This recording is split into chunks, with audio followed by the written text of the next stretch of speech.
Hello, today we are going to talk about fixing a flickering or dysfunctional TV or karaoke screen. This will probably not work if you just dropped your device. This video attempts to solve a problem that came out of nowhere for you. First off, this is worth trying as your first option. It is very simple and worked for me as well as for other people. I thought my karaoke machine died, however the real issue was very simple.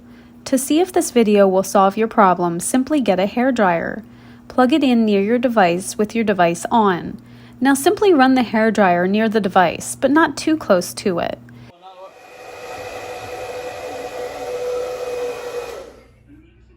Look at that.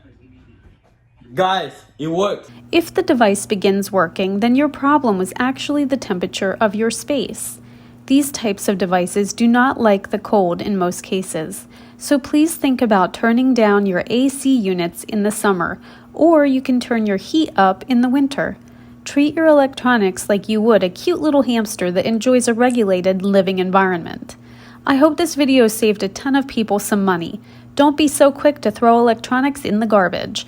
Thank you for watching the Classy Cheapskate. Don't forget to click like and subscribe for more great videos.